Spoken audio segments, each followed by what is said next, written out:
حلقہ باب ذوق کے آن لائن مشاعرے کے لیے یا آن لائن حاضری کے لیے ظاہر ہے آن لائن مشاعرہ تو سمجھ سے باہر ہے. آن لائن حاضری ہی جو ہے وہ سمجھ میں آتی ہے ایک لفظ. تو حکم ہوا فیصل بھائی کا کہ آپ ایک نظم ریکارڈ کر کے بھیجیے. سو ان کی نظر تمام سامعین کی یا ناظرین کی نظر ایک نظم ملنگ. ہاتھوں سے کشکول نے پوچھا کتنے در باقی ہیں، اس بستی میں کتنے گھر باقی ہیں. ہاتھوں سے کشکول نے پوچھا کتنے در باقی ہیں، اس بستی میں کتنے گھر باقی ہیں.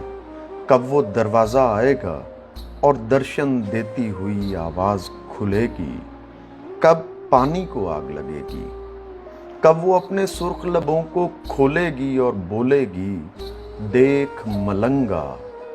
اور ملنگ کی فطرت ہے جب یار کو دیکھنے لگتا ہے تو ہاتھوں سے کشکول اچانک گر جاتا ہے اور آنکھوں میں آ جاتا ہے.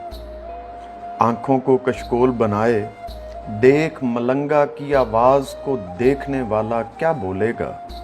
خاموشی کو بھیک ملے گی، اس کے ماتھے کے درشن سے آنکھوں کا کشکول بھرے گا اور ان قدموں کی آہٹ سے حکم ملے گا دھرتی میں کب سیر کرو گے. دھرتی جو قالین کی صورت بچھی ہوئی ہے، اس میں اترو، پاؤں دھرو اور تازہ رستے آپ بناؤ. یہ سننا تھا اور ملنگ نے مٹی کی ایک دوری لی. دوری میں کچھ کوٹا رگڑا، مولا علی کا نعرہ مارا. تھوڑی دیر میں دھرتی کے اندر کے سارے روگ ملنگ کے اندر تھے اور ملنگ نے ہریالے نشے کی سرخی آنکھ میں رکھی.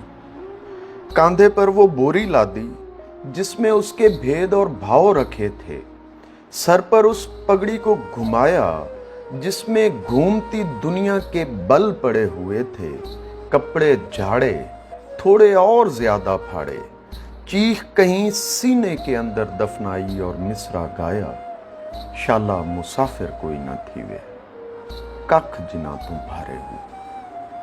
شالا مسافر کوئی نہ تھی وے، ککھ جنا تم بھارے ہو.